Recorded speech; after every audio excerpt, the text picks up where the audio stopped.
Now, please join me in welcoming General James Rainey, Commanding General of the U.S. Army Futures Command, and Ylli Bajraktari, President of SCSP, for a conversation on AI+Autonomy and the future of combat. Sir. Hi, good morning, everybody. Thank you so much for being here with us in Austin at our 5th edition of the Exchange. It's really an honor and privilege to welcome General Rainey back at the Exchange. Sir, I know you have a busy calendar, but thank you so much for finding time to be with us today. For those of you that may have not known, this is General Rainey's last week as the Commanding General of the Army's Futures Command. Starting October 1st, Army's Futures Command will be combined with the Training and Doctrine Command, also known as TRADOC, and it will become the Army's Transformation and Doctrine Command, or T2COM. Also, after 38 years serving our country, General Rainey will retire from the service. So, sir, thank you so much for the service to our country, to the nation, everything you have done so far. Please join me in the round of applause and thanking General Rainey for that. You joined the military in 1987. It was right before the end of the Cold War, and you have had the last couple of decades really to observe some of the most transformational aspects of warfare, from Gulf War to the peacekeeping missions of the 90s, to the campaigns in Afghanistan and Iraq, and now what we've seen in Ukraine. Can you tell us more about how have you seen warfare transform over the last couple of decades? Yeah. Well, first of all, thank you all for coming early this morning and coming to this great event. It's important to do this, and the reason I'm always willing is first, Secretary Carter, left such a great legacy, and I appreciate everything you guys do to honor that. National security and technology is kind of important, so it's a great topic. And thanks for coming to Austin. I'm a huge fan of, they say, the coolest city in the freest state and the greatest country in the world. So thanks for being here, and thanks for giving me a little of your time. I think the kindest thing human beings do for each other is share a little bit of their time with them. It's never get it back. Nobody's got enough. Once you use it, nothing worse than walking out of something going, man, I just wasted an hour, so I try not to let you down. First of all, if you don't know what we were talking about, about 8 years ago, the Army made a really bold decision. We're the only service that has a 4-star headquarters dedicated to transforming and modernizing the Army. When they stood it up, they decided to not put it on some big Army base that nobody can get onto and stick it, right down in the middle of a big tech epicenter. And the tech thing in Austin, everybody gets. There's also a nexus of academic and technology excellence that I'm biased. I don't think is matched anywhere in the world, where you have world-class university systems and such an innovation culture. So they're going to do that. So the Army's merging a couple headquarters. I wouldn't worry about it. My replacement, my current deputy, Dave Hodney, is going to take over for me next week, staying in Austin, and he will have more authority, more ability, control of basically the entire institutional Army to get the ability to transform even faster. So stay in touch. Names will change, patches will change, but we're not going. The Army's not leaving Austin, and we're doubling down on transforming. To your specific question, it seems like yesterday that I joined the Army for 4 years and decided to stick around a little longer. What strikes me more, and I could talk about big precision warfare, the precision revolution that happened right before World War II was probably the last giant revolution. And then there's steady, continuous, iterative improvements. I think what we're seeing now is closer to that revolution that only happens periodically in warfare. So I think everybody should really be paying attention to that. The period of time from post-Vietnam to Desert Storm is analogous to where we're at coming out of the 20 years of fighting terrorists to now getting ready to fight hopefully not fight, to deter some seriously capable potential threats in China and Russia. You have to do everything like the Army did. The technology is a piece of it. You need better equipment, but you got to build leaders. You got to retain people. You got to focus on education and training. So I think that what doesn't change is almost as interesting as what does.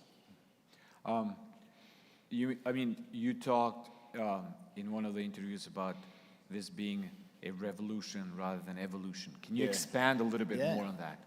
Yeah, and I'm just, I don't claim to have the answers. One of the things I always get nervous about is when people claim to have figured something out.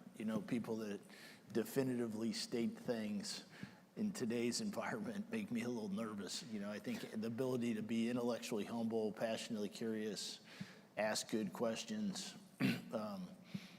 challenge what you think you know. So with that safety brief up front, it appears to me, as somebody who's been doing this for 4 decades and a student of this, the word revolution in military, in the military profession, I'm not talking like RMA and all that bad, 20 years ago, but true revolutions in warfare don't happen very often. You can point to smokeless powder, the railroad, the tank, the radio.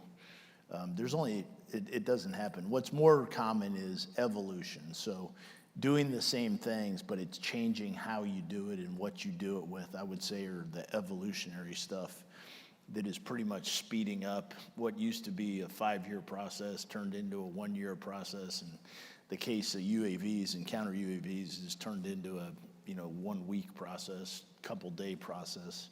So that evolution, but what's really important is to watch for true revolutions in warfare. I think we're on the cusp of 2 of them.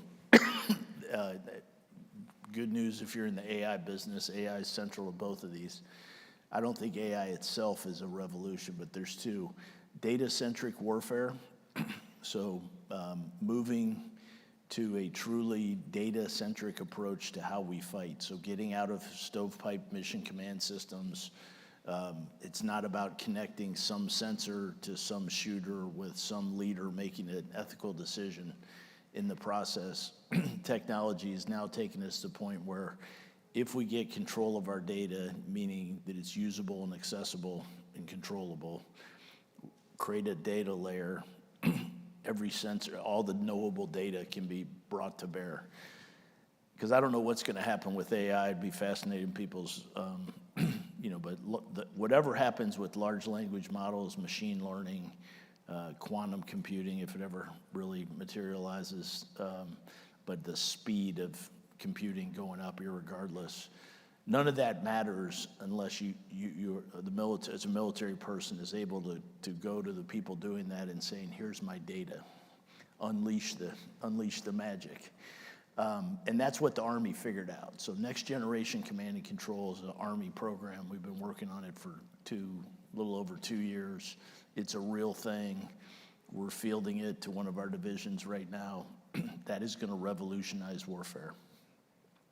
And I believe it's going to deter anybody from fighting us, because our decision makers can't be a little faster than who they're fighting. We got to be 10, 20, 100 times faster so that we preserve the right to practice ethical decision making, which is what separates us from some of our enemies. So it's that important. So data-centric warfare that'll enable the U.S. to bring all of our advantages to bear. I mean, we shouldn't rest on our laurels or get overconfident, but we still have, I believe, dramatic advantage in this space over anybody we're going to fight. The second one that I would put that one I'm near certain is going to revolutionize warfare. The second one I'm pretty sure. It's either going to be a gigantic evolution or a revolution, and that's autonomous unmanned systems. And the military that figures out how to combine, not replace their humans with autonomous systems, but figures out how to optimize our greatest strength, which is our human beings and machines. And I know the UAV thing that's going on in Ukraine is fascinating.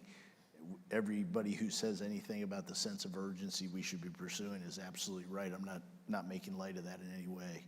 I believe that's just the leading edge of a major disruption where technology has finally got to the point against the laws of physics that you're going to see autonomous unmanned systems do to the ground what they did to the air 20 years ago and what they did to the maritime environment 5 or 10 years ago. So autonomous unmanned systems, to include humanoid, right. I mean, the nexus of AI and humanoid robotics is, I mean, it's going to revolutionize warfare. But be careful, it's not about replacing humans with robots. It's figuring out how to optimize the two. Right. Obviously, you have clear views about how this is going to evolve. How do you assess the Army's ability to change, in this environment? Well, how far we've come. Yeah. So I would never say that we're going fast enough. I mean, I cannot understate the need to how much we need to transform before we go to war the next time. But our sense of urgency, the Army leadership, General George and Secretary Driscoll, are accepting an unprecedented level of risk and have a sense of urgency about change that matches the seriousness of the threat. So I'd say we're doing okay there. One of the things our chief did a couple years ago was decide to start transforming at the lowest level. So we have transformation in contact, where instead of trying to solve problems from the bureaucracy down, we've gone to our lowest formations, our battalions and brigades, and are giving them technology, not trying to build the next program or record and then filled it to 58 brigade combat teams over 5 or 10 years, but buy 3 brigades worth of UAVs from 6 different companies and put it in the hands of the soldiers and close that kill chain, close that acquisition kill chain between the user and the company. And anybody that's in between, if you're not making it or using it, why are you in the process? And if you're necessary, why aren't you going faster? That's what's exciting me, and I give the Army high grades on. But the amount. I mean, just look what's going on in Ukraine and Russia. And that's the other thing. There's actually 3 categories. There's revolutions, evolutions, and then there's anomalies, where you need to look at something and say, okay, would the U.S. joint force do that and be faced with that, or is that something that if you brought the full power of the United States, really the whole national security apparatus to bear, would we be challenged by that? And there's some things that fall in that category also. In one of the interviews, one of the lines that stuck with me was, you wanted to change faster because you never want our men and women in uniform to have that hopeless, selfless face that the Russian soldiers has when he hears drone over his head. Yeah, as somebody who's senior and a big part of the transformation aspect, we expect American soldiers to, we expect them to be able to win if they're outnumbered. We expect them to win if the conditions are bad. What's unacceptable is for them ever to not have the right to defend themselves or not the ability to defend themselves. So there are some cases, some of the UAVs we're seeing, we have a moral responsibility, like right now, to make sure that our soldiers can defend themselves against that. Right. After 3 years at the Army Futures Command, sir, what are some of the things you think you have achieved or you have moved the ball forward? If you would have time back, what would you push maybe even harder? Yeah. Well, I haven't done anything. I'm fortunate. I've got a phenomenal team in Army Futures Command, and really it's the whole Army. I mean, we play our position, but Training and Doctrine Command does all the training and leader development. And then the real, our commanders who are out in places like Europe and the Pacific and Korea, and they own all the soldiers and all the rest. So the Army has done some really good things. As far as Army Futures Command, though, since you asked, next generation command and control, I'm telling you, unprecedented what our team has been able to do, go from a clean sheet of paper to a very, very well-funded program through the FIDEP. So white sheet of paper to institutionalized, funded, because your budget is your strategy in the department. I mean, if you say you're doing something, you got to be able to show somebody where you're putting money in there. So that happening, and I'm not aware of any major thing that's ever gone that fast. And most importantly, it works. It's awesome. I don't know, most people in this audience are probably aware of the program, but I'll give you an example. Is we started with defining the problem and going out to industry and saying, here's the problem we're trying to solve. So instead of an 800-page requirement document, we wrote a 2.5-page characteristic and need statement. We went out to what we thought at the time and believe were, say 20 of the best tech companies, brought them down here to Austin, put them in a room and said, how would you do this? Like, we're the best fighting force in the world. I would say we're the best at defending the Constitution. We, the military, not just the Army. We're not the best at buying software.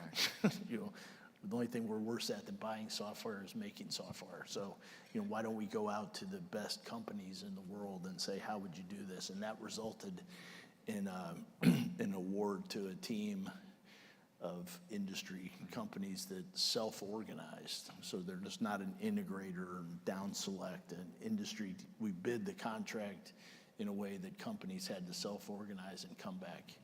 And as soon as we did that and got one going, we just awarded another team that self-organized to come, so we keep competition going. So, I mean, that's by far number one. But other things, Project Convergence is a big thing that Army Futures Command leads for the Army and for the Joint Force. So once a year, going out into the dirt.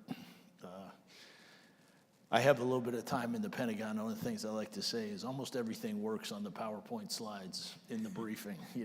Is it going to work when it rains? Is it going to work in the wind? Is it going to work when the humidity is through the roof? Is it going to work at 60 degrees below zero? So the Army, the AFC for the Army, which really for the entire Joint Force creates that once a year experiment. And there's ways for companies, if you're interested in that, there's ways for companies to offer, they make proposals that eventually end up out in that experiment, and then we actually buy stuff out of there also. And then a whole bunch of boring process reform stuff. Like when I took command 3 years ago, we had 1,800 requirement documents in the Army, everything from literal, mimeographed, carbon copy 1972 M1 tank requirement documents to everything else. And we partnered with some AI people and brought the power of large language models to bear, and now that's all a consolidated, searchable, and we're able to kill and eliminate outdated and redundant requirements, and that's really going to create the conditions for us to accelerate. Was there anything? Those are a few examples. Yeah. Is there anything that you feel you're leaving not completed that you would put more? Everything. Yeah. It's probably a commentary on my lack of ability, but I've never given up a job thinking, okay, man, I got everything done. I mean, I'm changing command next week, speaking here. I got another speaking engagement. Right. I've got a whiteboard of 10 things I want to get done. So I would never say, I don't think any good leader ever says, well, I did my job. Right. You always want to do more. It's just the speed. Right. I mean, we've got good requirement documents. We know what we want. With very few exceptions, the technology exists. The same thing that frustrates the hell out of me makes me really optimistic. Right. I mean, American companies, there's no shortage of great companies that have great technology, and if they don't, they could figure it out if we asked them. So the technology's there. We've got good requirements. We know what we want. Our chief and secretary are advocating for acquisition reform. I think you'll see some announcements. I don't want to get ahead of anybody, but you'll see some stuff coming out of the Army of how we're going to reorganize some of our acquisition efforts. to create unity of effort. We've asked Congress, the Secretary-in-Chief have asked Congress to give us more flexibility, not more money, but more flexibility to move the money we do have. I think our Secretary is on record on saying, we can't have 17 UAV programs with funding lines and have to go to Congress and ask to move money from one type of UAV to another. So I think that should come, we're on the cusp of that. So I think the conditions are going to come together where over the next 6, 12, 18 months, you're going to see a gigantic acceleration. Yeah. I think you took over the Army Futures Command right about the same time when ChatGPT was released. Yeah. And so just wanted to ask you about how do you think AI has really impacted your work, the command, how fast you moved once you saw the capability that became like a household item everywhere? Yeah. I don't know that we're adopting it as fast as we should be. I don't know if anybody feels good about how fast their organization is adapting. The biggest thing for us is just getting it in the hands of people. I mean, my experience with any new technology, just get it in people's hands, let them start using it. So we're working on that. Two things. One, process improvement. I had 100 people doing this. It took a week. We're finding, thousands of examples where 5 people can do it in a day. Never zero. It's never zero people. That makes me really nervous. But, I have 10 people doing something. Can I have one person supervise AI doing 10, So there's plenty of room. We're the world's best military. We're also arguably the world's best bureaucracy. So, there's no shortage of opportunities to improve processes. And then on the warfighting side, which is obviously way more important, what I said, once we move to data centricity and have the ability to go out to AI companies, people building large language models, to include soldiers who are doing it themselves, and say, okay, here's a data set that you can actually do something with. Agentic AI is moving the fires process. Our 4th Infantry Division is the one that's fielding, the first one's fielding Next Gen C2, and they're seeing a 10x improvement in the speed of the fires enterprise with a 10% training, 10% of the training time for a 10x improvement in the speed. That's just an example of the potential. Right. I think the whole sustainment logistics enterprise where there's so much knowable stuff that is unknown, you know what I mean? Like somebody knows all the stuff and I'm the commander and nobody can tell me, they can answer 100 questions, but nobody can answer the one question. Right. So those kind of applications are really exciting. Right. Do you use the models, sir? And was do. there anything that shocked you when you prompted and it gave you the answer? Well, first of all, I'm 60. So I'm an older fella. I'm a digital immigrant, so I'm a little slow to pick up on things. But yeah, I'm fascinated by it. I catch myself being self-critical. I'm still at mostly I use it as like a really super search engine. Right. Like when I won't tell you which company, but imagine a model that's relatively popular now that's also the same company that has a really good search engine. So when I type something into their model and the answer that pops up is from the search engine where so I'm learning, I'm teaching myself how to ask better questions. Right. What's most fascinating to me as a parent, I got 30-year-old kids that are awesome. I think we spent, if anybody's close to my age, we spent a lot of time, maybe 2 decades, pushing everybody into STEM. You got to do STEM, you got to do STEM, you got to do STEM. One of my daughters went to school for free on a Women in STEM scholarship, so I'm in favor of that. But it appears we might have missed the mark because that looks like the stuff that you don't need humans for anymore. Right. And I'm wondering if the way I grew up with a broad history, literature, writing, thinking, philosophy, if that's not the skill set we want to start imparting people with. Because it looks to me like the ability to ask good questions and iterate is going to be the skill that we want leaders to have when they interface with the zeros and ones. Right. Which also but we need the good 0 and 1s people. I'm just saying I'm not one of them. I was doing great at math till they started putting letters in there, and it kind of came off the rails for me. So pushed me into heavy liberal arts. Yeah, which brings me to, I think, as a segue to the other point we wanted to talk is the human-machine teaming. You mentioned this at the opening remarks. This is like another evolution that I think we will see, first with drones and then going forward with physical AI, robots and whatnot. How do you see the military getting, like the foundation for this future? Yeah, human-machine integration, I don't like the word teaming because I played a lot of team sports where everybody's of the same value on the team. I think it's counterintuitive to say it's the exact opposite. You don't value the machine, you wholly value the human. That's just a little pet peeve of mine. But yeah, our superpower, our biggest asymmetric advantage as Americans, as a U.S. Joint Force, as a U.S. Army over anybody we're going to fight is we have better people, indisputably. Values-based, all-volunteer force. We got an NCO Corps. The quality and quantity of leaders we put in our formation and the men and women we select to command and lead things is unmatched by anybody. So why would we, you know what I mean? Like, why would you give up any part of your biggest single advantage? Right. So optimizing our humans in the context of adding machines.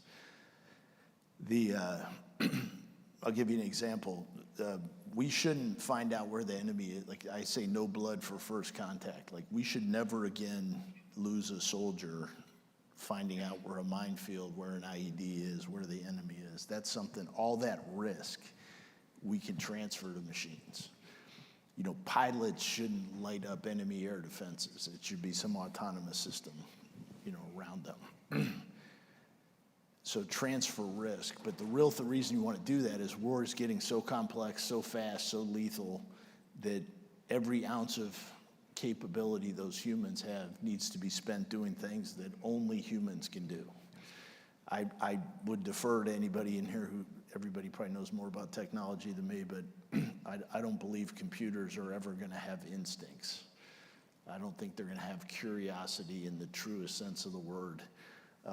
They certainly have no ability to practice values-based ethical decision-making, which is the U.S. superpower.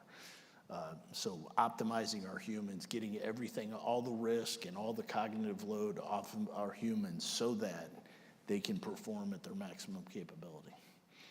That's in a nutshell, that's how important and how big a deal this is. Right. One of the things I think you've also observed many times is how digitally literate the new recruits are. Yeah. That you don't have to spend a lot of time bringing them to understand these, how fast they move. So how have you seen that change also? Yeah, I'm super excited about the young people. It goes back to, one, our people are our superpower, and the younger they are, the better. I'm not maybe it's because my kids turned out great, or I got a couple grandkids now, but I'm not one of these people that, bashes on the young generation for a couple reasons. I remember my grandpa telling me that my generation was going to ruin the world and we're a bunch of idiots. So I think it's more of every 60-year-old thinks 40 to 30-year-olds are not as awesome as they are.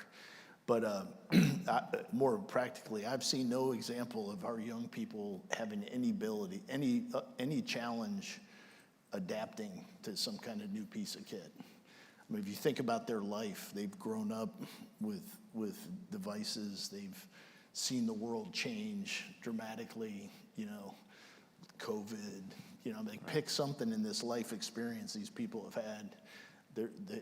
They have no expectation for next year to be like this year, and they're totally open to the idea that the world 5-10 years from now is going to be crazy. And that leads them to a willingness and ability to just challenge assumptions. I think their empathy, they're more empathetic. I think they're less motivated by security and money than people that are older are. And all those things make me real optimistic about young people. There's a few things. I mean, get off the social media and maybe get in a fist fight or two on the playground when you're a kid, so you get a little resiliency. I mean, you can't really fix that once they're grown-ups, so. You sort of retiring this week. No, you're leaving the Army's Futures Command this week. we didn't talk about China yet. So like the one thing I would like to end with is, we're facing probably the biggest competitor we have ever faced as a military, as a country. Not just on the military domain, but across all domains: financial, economical, obviously technological. How do you assess our abilities versus theirs? What do you think their intentions are? And how do you foresee the next couple of years in that competition with China? Yeah, I mean, I don't spend a lot of time. It's not really my job to focus on that. But if you I mean, other than the technology piece, but I think the president, the Secretary of War, the leadership of the military, Admiral Paparo out in Indo-PACOM, have all been clear. I mean, China. Everything they say is true. They are a unprecedented threat. I don't think they have good intentions towards the United States, and everything we're doing to deter them from a war that I believe we would certainly prevail in, but nobody's going to win, I think is absolutely the right thing we should be doing. Right. So there's an old tradition in the Pentagon on your last day to provide a clap out for a leader. So I would really like to invite the audience here to do a clap out for your service to our country, for everything you've done, and really thank you again for being with us here today. Thank you, but it's really for the men and women who serve. I will tell you, the word that comes to mind when I reflect on 4 decades in the Army is gratefulness. I mean, it is truly a privilege that we live in a country where you can serve. And whether that's teaching school for a year or two, or being a first responder, or if you're physically able and mentally capable of putting on the uniform for any period of time, I just think we should all, encourage, back to my young people, encourage young people to serve, do something with their life that's bigger. But, I mean, I got to spend 4 decades of my life waking up excited to go to work and going to bed with a clean conscience. And the older I get, the more and more grateful I am for that opportunity. So, well, thank you again, sir. Thank you.